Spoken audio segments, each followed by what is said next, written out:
ஆண்டவரே உமது பேரன்பை என்றென்றும் நான் அறிவிப்பேன். ஆண்டவரே உமது பேரன்பை என்றென்றும் நான் அறிவிப்பேன். ஆண்டவரின் பேரன்பை பற்றி நான் இன்றும் பாடுவேன். நீர் உண்மையுள்ளவர் என தலைமுறை தோறும் என் நாவால் அறிவிப்பேன். உமது பேரன்பு என்றென்றும் நிலைத்துள்ளது என்று அறிவிப்பேன். உமது உண்மை வானைப் போல் உறுதியானது. உமது உண்மை வானைப் போல் உறுதியானது. ஆண்டவரே உமது பேரன்பை என்றென்றும் நான் அறிவிப்பேன். ஆண்டவரே உமது பேரன்பை என்றென்றும் நான் அறிவிப்பேன்.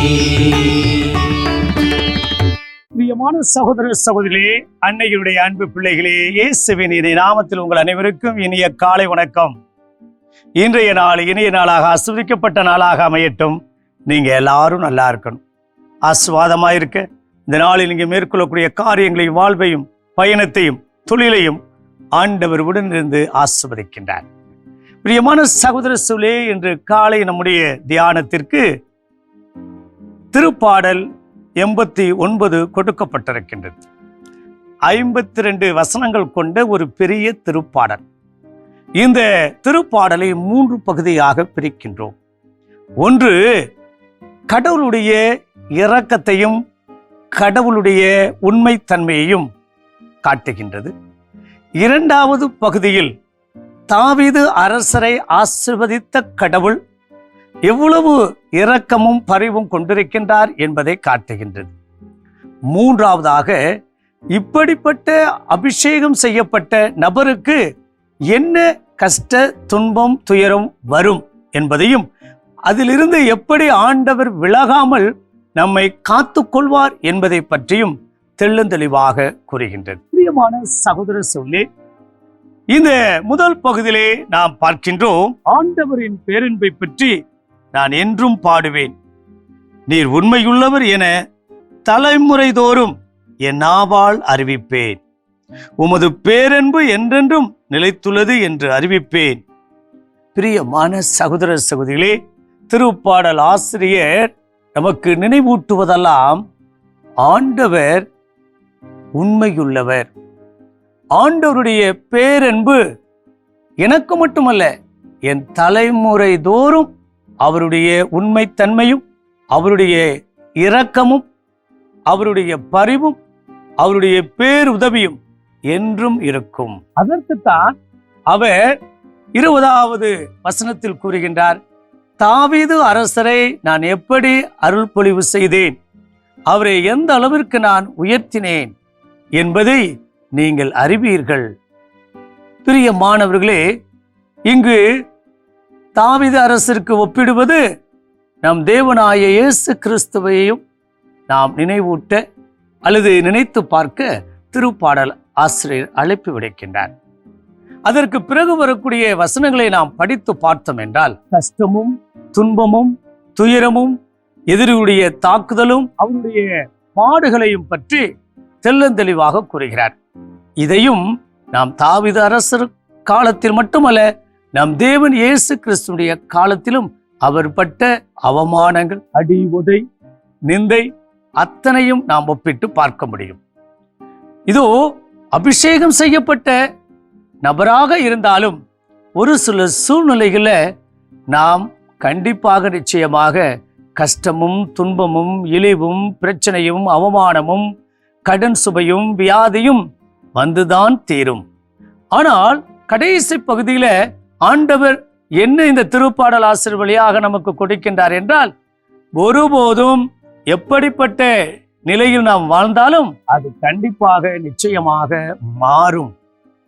தேவனுடைய அபிஷேகம் ஒருபோதும் எடுத்துக்கொள்ளப்பட மாட்டாது. அவர் நம்மை தேர்ந்தெடுத்திருக்கின்றார்.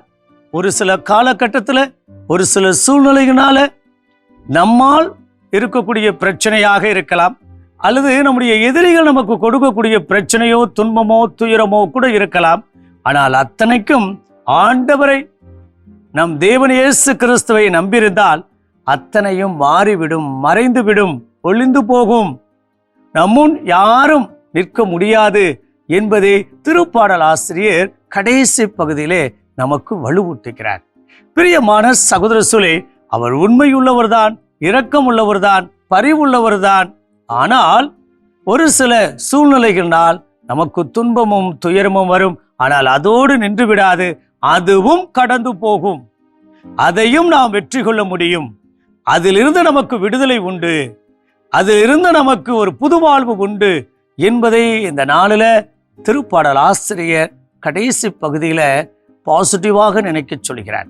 பிரியமானவர்களே, அன்றாட சூழ்நிலையும் கூட நாமும் அப்படித்தானே.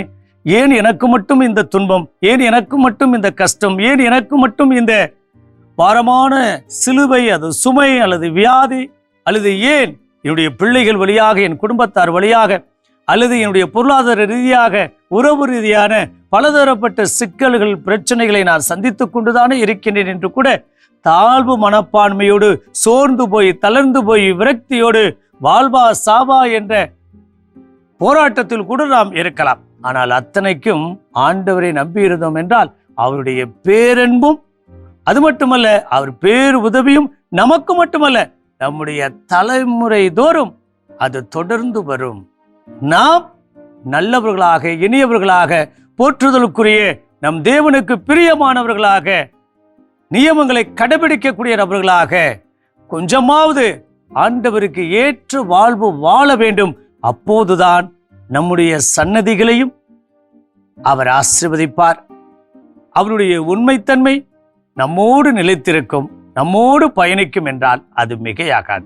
பிரியமான சகோதர சூழே, இன்றைய திருப்பாடல் ஒரு பெரிய திருப்பாடல், 52 வசனங்கள் கொண்டது.